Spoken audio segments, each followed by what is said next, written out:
Hi అండి. ఈరోజు recipe కాకరకాయ కారం అండి. చూడండి మా చెట్టు దగ్గర అండి కాయలు.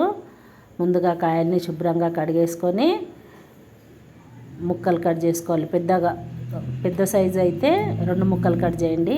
చిన్న కాయలు అయితే అటు ఇటు కట్ చేసుకొని ఒక గ్లాసున్నర వాటర్ వేసి స్పూన్ సాల్ట్ వేసి ఉడకబెట్టేసేయండి. ఒక 10 మినిట్స్ ఉడకనివ్వండి. మెత్తగా ఉడకబెట్టద్దు, మామూలుగా ఉడకబెట్టండి. ఉడకబెట్టేసి జల్లి బేషన్లో వేసి పక్కన పెట్టేసుకోండి. ఇందులోకి కావాల్సినవి ఉప్పు, కారం, ఎల్లిపాయలండి.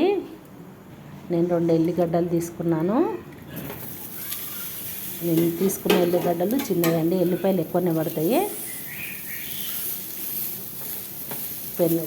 పెనంపై స్టవ్ పై పెనం పెట్టినాం కదా, పెనంపై ముక్కలు వేసేసి అటు ఇటు కలుపుతూ ఉండాలి. చూడండి, అలా కలుపుతూ ఉండాలి.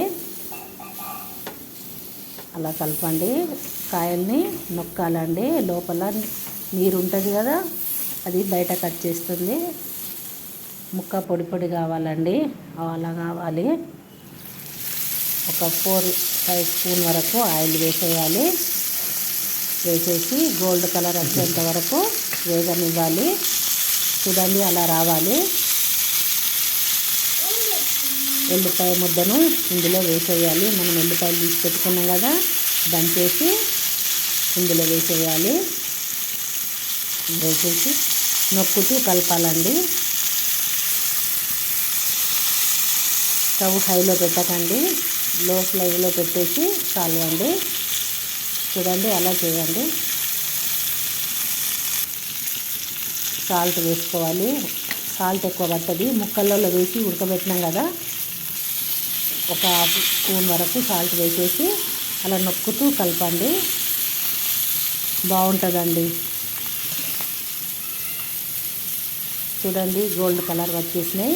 స్టవ్ కట్టేసేయండి. కట్టేసి కారం వేసుకోండి.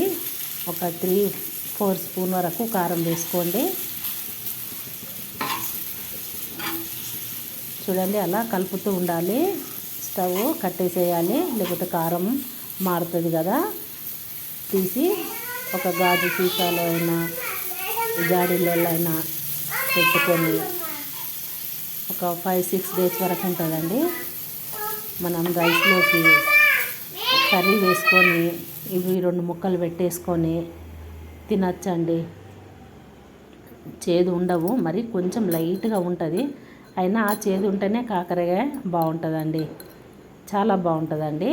మీరు తప్పకుండా ఇలా చిన్న కాకరకాయలు కనిపించినప్పుడు తెచ్చుకొని కాకరకాయ కారం చేసుకోండి, చాలా బాగుంటుందండి. మా ఫ్యామిలీ మెంబర్స్కి అందరికి ఇష్టమే అండి. మా అమ్మ వాళ్ళ ఇంట్లో అందరూ ఎక్కువ ఇష్టపడతామండి కాకరకాయ కారం అంటే. ప్లీజ్ సబ్స్క్రైబ్ చేయండి, లైక్ చేయండి, షేర్ చేయండి, సపోర్ట్ ఇవ్వండి. నాకు సపోర్ట్ తప్పకుండా ఇవ్వండి. చూడండి, కాకరకాయ కారం రెడీ. Thank you.